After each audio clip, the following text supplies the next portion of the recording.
Hello, good evening. The RRB Physics Most Important Previous Year 500 series.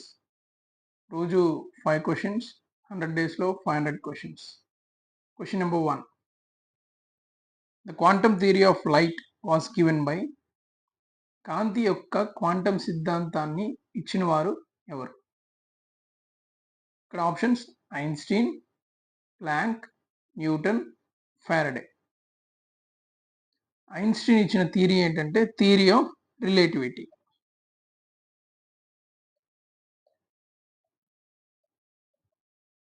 Newton ఇచ్చిన theory ఏంటంటే classical laws of physics అంటారు. For example action reaction అని, ఆ force అనేది యాక్సలరేషన్కి directly proportional అని, గ్రావిటేషన్కి సంబంధించిన థియరీస్ అనమాట. ప్లాంక్ ఇచ్చింది ఇక్కడ quantum theory of light or energy. Quantum సిద్ధాంతాన్ని అందించింది ఎవరంటే మ్యాక్స్ ప్లాంక్. ఫారడే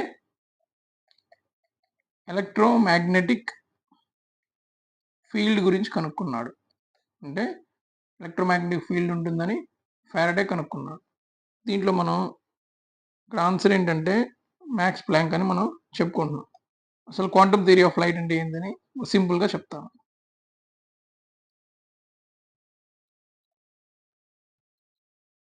అంటే ఎనర్జీ అనేది ఒక వస్తువు డిఫరెంట్ కైండ్స్ ఆఫ్ వస్తువులు అనేవి రేడియేషన్ని ఎమిట్ చేస్తాయి. అంటే దాంట్లో నుంచి ఎనర్జీని బయటికి పంపిస్తాయి. ఒక ఆబ్జెక్ట్ ఏదైనా ఉందనుకుందాం, ఒక లైట్ సోర్స్ అనుకుందాం, లేదా ఎనర్జీ సోర్స్ అనుకుందాం. అంటే దాని నుంచి శక్తి అనేది వస్తుంది. ఇది ఎనర్జీని బయటికి వెదజల్లుతూ ఉంటుంది. ఓకేనా? ఈ ఎనర్జీ అనేది ఇట్లాగా నేను కంటిన్యూస్ లైన్ గీసాను. ఇట్లాగా కంటిన్యూస్ లైన్ కాదు, అంటే కంటిన్యూస్గా ఎనర్జీ అనేది వెదజల్లదు. ఈ ఈ వెదజల్లే శక్తి అనేది ప్యాకెట్స్గా ఉంటుంది. ఓకేనా? ఇట్లాగా ప్యాకెట్స్గా వెదజల్లుతుంది అని మ్యాక్స్ ప్లాంక్ చెప్పాడనమాట. అంటే ఏంటంటే ప్యాకెట్స్గా అంటే దీని ఎనర్జీ ఈ అనుకుందాం. అంటే ఇది ఎమిట్ చేసే ఎనర్జీ అనేది ఈ ఈ ఈ అంటే అమౌంట్ అనమాట. ఇంత అమౌంట్ ఉంటుంది. ఇక్కడ ఎన్ని ఎనర్జీస్ ఉన్నాయి? 6 ఉన్నాయి. అంటే 6E. అట్లాగా ఉంటే ఈ ఉంటుంది, లేదా 2E ఉంటుంది, 3E ఉంటుంది. అట్లాగా ప్యాకెట్స్గా ఉంటుంది తప్పితే కంటిన్యూస్గా అన్ని రియల్ నెంబర్స్ ఉండవు అనమాట. ఓకేనా? ఈ క్వాంటమ్ థియరీ ఆఫ్ లైట్కి ఎనర్జీ అనేది ప్యాకెట్స్లో రిలీజ్ అవుతుంది అని మ్యాక్స్ ప్లాంక్ చెప్పాడు. దాని ఫార్ములా ఏంటి అంటే E is equals to hμ.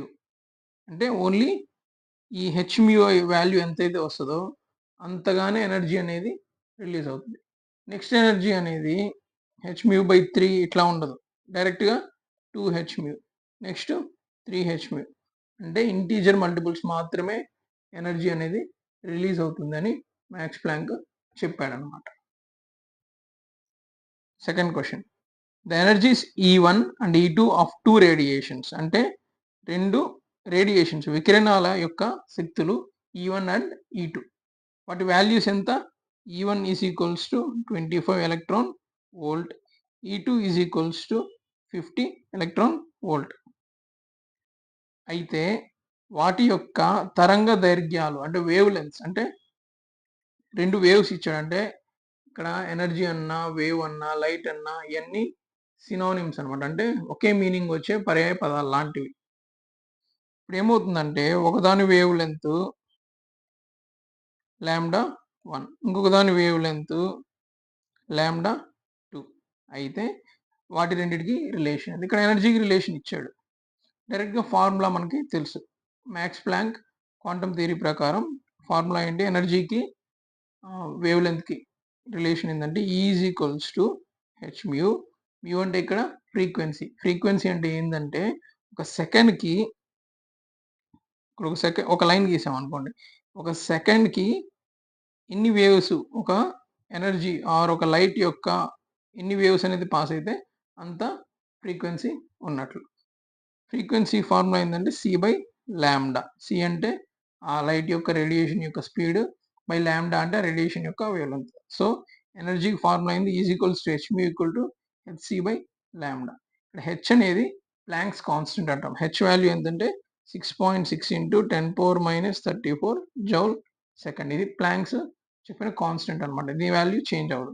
C అనేది speed of light or radiation. ఇది కూడా constant 3 into 10⁻8 metre per second. ఇది కూడా చేంజ్ అవ్వదు. వేరియబుల్స్ ఏంటి అంటే మార్పు చెందే ఎలిమెంట్స్ ఏంటి దీంట్లో, ఎనర్జీ ఒకటి, లాంబ్డా ఒకటి. So E1 by E2 is equals to, ఇక్కడ ఈ అనేది లాంబ్డా అనేది ఇన్వర్స్లీ ప్రపోర్షనల్ గా ఉన్నాయి. అంటే అర్థం ఏంటంటే ఈ పెరిగితే లాంబ్డా తగ్గుతుంది, లాంబ్డా పెరిగితే ఈ తగ్గుతుంది. అట్లాగా రివర్స్ రిలేషన్ లో ఉంటాయి. Lambda 2 by lambda 1. దీని నుంచి lambda 2 by lambda 1 equal to E1 ఎంత ఇచ్చాడు 25 బై E2 ఎంత ఇచ్చాడు 50 ఈక్వల్ టు ఎంత 1/2. ఓకేనా. ఆప్షన్లో లాంబ్డా 1 ప్రకారం ఇచ్చాడు కాబట్టి లాంబ్డా 1 ఈ పక్కకి 2 ని పక్కకు పంపిస్తే ఆన్సర్ ఏంటి, లాంబ్డా 1 ఈజ్ ఈక్వల్స్ టు 2λ2. అది ఎక్కడ ఉంది ఫార్ములా, ఆన్సర్ ఆప్షన్ సి అన్నమాట. Question number 3. Rays coming from the sun are refracted by the atmosphere. అంటే సూర్యుడి నుంచి వచ్చే కిరణాలు వాతావరణం ద్వారా వక్రీభవనం చెందుతాయి. ఓకేనా. సూర్యుడి నుంచి కిరణాలు వస్తే మన భూమి మీద ఉన్న వాతావరణం ద్వారా ఇవన్నీ రిఫ్రాక్షన్ అవుతాయి. అంటే వక్రీభవనం అంటే బెండ్ అవుతాయి. ఓకేనా. బెండ్ అయితే దీని కారణంగా స్పష్టమైన సూర్యోదయం డాష్ వాస్తవ సూర్యోదయానికి సమానం. ఓకేనా. మనకి సూర్యోదయం అవుతుంది. మనం పొద్దున్నే సూర్యోదయం అయితే ఇక్కడ ఆప్షన్స్ ఇచ్చాడు. 1 మినిట్ బిఫోర్, 1 నిమిషం ముందు, 2 నిమిషాల ముందు, 2 నిమిషాల తర్వాత, 1 నిమిషం తర్వాత. అంటే అర్థం ఏంటంటే మనకి సూర్యుడు కనిపిస్తాడు. సన్లైట్ అనేది ఆకాశంలో కనిపిస్తుంది, సూర్యరశ్మి కనిపించేది యాక్చువల్గా సూర్యుడు ఇంకా వచ్చేసిన తర్వాత కానీ లేదా సూర్యుడు రాకముందు కానీ కనిపిస్తుంది. అది ఎంతసేపు తర్వాత ఆర్ ఎంతసేపు ముందని చెప్తున్నాడు అనమాట. అంటే ఏమవుతుందంటే మనం భూమి మీద ఒక వ్యక్తి నిలబడి చూస్తున్నప్పుడు దీన్ని హరైజన్ అంటాం. హరైజన్ అంటే ఏంటంటే మనము ఒక ఖాళీ ప్లేస్లో, హరైజన్ ఎక్కడ కనిపిస్తుంది అంటే మనకు పెద్ద ఖాళీ గ్రౌండ్లో ఉందాం అనుకుందాం. ఖాళీ గ్రౌండ్లో ఉండి ఆకాశం సైడ్ ఇట్లా చూసినప్పుడు ఒక పాయింట్ దగ్గర ఆకాశం భూమి ఏకమవుతున్నట్లు మనకి కనిపిస్తుంది. దీన్ని ఏమంటామంటే హరైజన్ అంటాం. అంటే భూమి అనేది రౌండ్గా ఉంటుంది కాబట్టి, స్పెరికల్ షేప్లో ఉంటుంది కాబట్టి ఒక పాయింట్ దగ్గర మనకి ఆకాశం భూమి ఇట్లాగా మ్యాచ్ అయినట్లా కనిపిస్తుంది. దాని హరైజన్. ఇదే అంటే దాని బార్డర్ అనమాట హరైజన్ అంటే. ఈ రెండు టచ్ అయినట్టు కనిపించే పాయింట్. ఈ హరైజన్ దగ్గరికి కరెక్ట్గా సూర్యుడు వచ్చినప్పుడు ఏమవుద్ది, యాక్చువల్గా సూర్యుడు అప్పుడు మనకి కనపడాలి.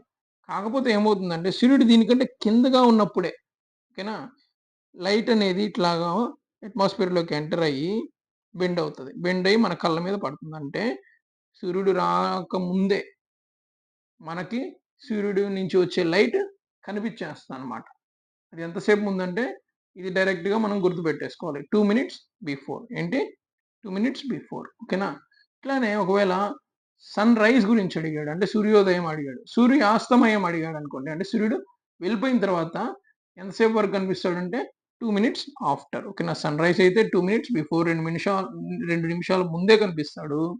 సన్ రైజ్ అయిపోయిన తర్వాత కూడా 2 నిమిషాల తర్వాత కూడా సూర్యుడు మనకి సన్ రైజ్ కాదు, సన్సెట్ అయిన తర్వాత కూడా, అంటే సూర్యాస్తమయం అయిన తర్వాత కూడా 2 నిమిషాల తర్వాత కూడా మనకి సూర్యరశ్మి అనేది ఆకాశంలో కనిపిస్తుంది. వీటికి కారణం ఏంది, రిఫ్రాక్షన్ ఆర్ వక్రీ భవనం.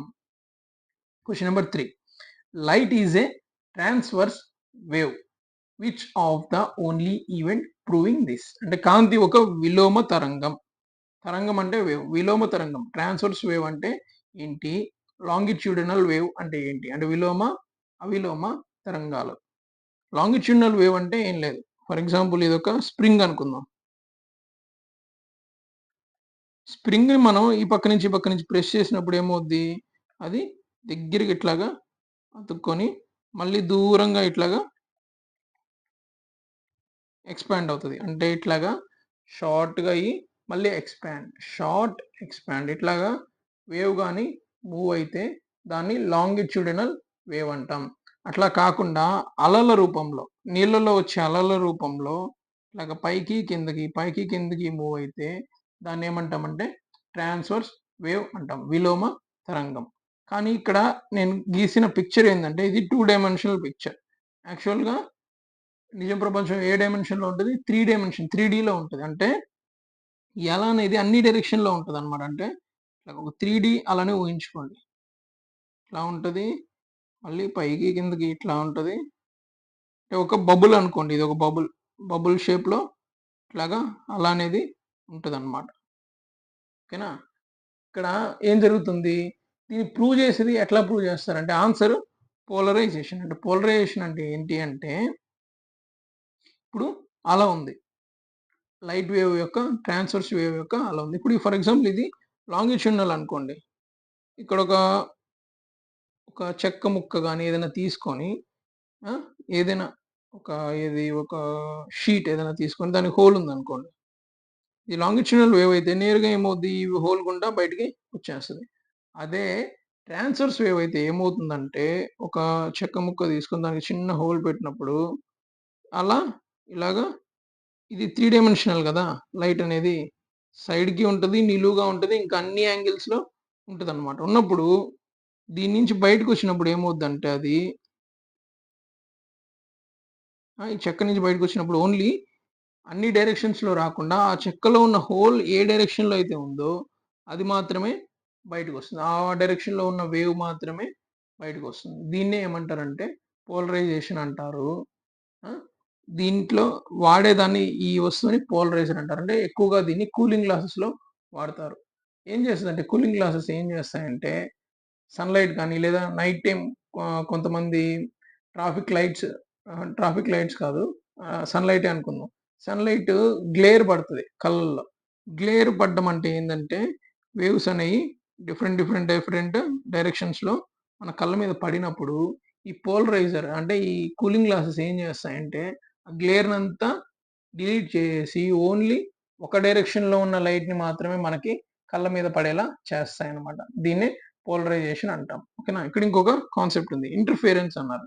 ఇంటర్ఫియరెన్స్ ఈస్ నథింగ్ బట్ ఏందంటే 2 వేవ్స్ ఇట్లాగ ఒక వేవ్ ఉంది. ప్లస్ ఇంకొక వేవ్ కలిస్తే ఏమవుద్ది? సేమ్ డైరెక్షన్‌లో కలిసాయంటే ఏమవుతాయి? ఇవి డబల్ అవుతాయి. ఓకేనా? అట్లా కాకుండా ఇట్లాగ అపోజిట్ డైరెక్షన్‌లో కలిసాయనుకోండి ఇవి నెగ్లిజిబుల్. జీరో అయిపోతాయన్నమాట. అంటే ఇంటర్ఫియరెన్స్ అంటే 2 వేవ్స్ కలిసే విధానం. పోలరైజేషన్ అంటే ఏందంటే ఒక వేవ్ మల్టిపుల్ యాంగిల్స్‌లో అంటే ఒక 3 డైమెన్షనల్ వేవ్ అనేది మనం దాన్ని ఒక డైమెన్షన్‌లోకే మూవ్ అయ్యేటట్లు చేసుకోవచ్చు. దీన్ని పోలరైజేషన్ అంటాం. Question number 5. The ability of a medium to reflect light is also expressed by its అంటే ఒక వస్తువు ఆర్ ఒక ఆబ్జెక్ట్ అనేది లైట్‌ని రిఫ్లెక్ట్ చేస్తే అది ఎంత చేస్తుంది అనేది దాని యొక్క సామర్థ్యం అనేది దీని ద్వారా మనం వ్యక్తీకరిస్తాము అని చెప్తుందనమాట. దీనికి డైరెక్ట్ ఆన్సర్ ఏందంటే లైట్ డెన్సిటీ. అంటే ఏంటి? లైట్ డెన్సిటీకి ఇంకొక పేరేంటంటే ఆప్టికల్ డెన్సిటీ. డెన్సిటీ అంటే ఏంటి? సాంద్రత. సాంద్రత అంటే ఏందంటే, ఒక ఏదైనా వస్తువు లోపల దాని యొక్క యాటమ్స్ అనుకుందాం. ఒకవేళ మ్యాటర్ ఇక్కడ ద్రవ్యరాశి సాంద్రత అంటే ఏంటి? ఒక వస్తువు లోపల మాస్ లేదా దానిలో ఉన్న బరువు మ్యాటర్ పార్టికల్స్ ఉంటాయి కదా! అవి ఎంత దగ్గరికి ఉన్నాయని చెప్పేదే సాంద్రత. అన్నీ దగ్గర ఒక దగ్గరే ఉంటే దాని యొక్క సాంద్రత ఎక్కువ. దూరంగా ఉంటే సాంద్రత తక్కువ. ఒక వస్తువులో ఎట్లా అయితే సాంద్రత తక్కువగా ఉంటే ఒక రూమ్‌లో చాలా మంది మనుషులున్నారనుకుందాం. మనుషులు తక్కువగా ఉన్నప్పుడు ఆ రూమ్‌లో నుంచి మనం లోపల నుంచి బయటకొచ్చేయడం ఈజీ. అలా కాకుండా రూమ్ అంతా మనుషులు నిండిపోయారనుకుందాం. ఆ రూమ్‌లో నుంచి బయటికి రావడం కానీ, లోపలికి వెళ్ళడం గానీ కష్టం. అంటే సాంద్రత తక్కువుంటే అలానే లైట్ డెన్సిటీ అంటే ఆప్టికల్ డెన్సిటీ ఒక వస్తువుకి ఎక్కువుంటే దాంట్ లోపలికి లైట్ వెళ్ళడం కష్టం. ఒకవేళ ఆప్టికల్ డెన్సిటీ తక్కువుంటే దాని లోపలికి లైట్ ఈజీగా వెళ్ళిపోతుంది. దీనికి లైట్ గురించి మాట్లాడుకుంటున్నాం కాబట్టి డెఫినిట్‌గా ఆన్సర్ ఏందంటే లైట్ డెన్సిటీనే డైరెక్ట్ ఆన్సర్ పెట్టేసేయొచ్చు. ఓకేనా? నెక్స్ట్ 5 క్వెషన్స్ రేపు చూద్దాం. Thank you.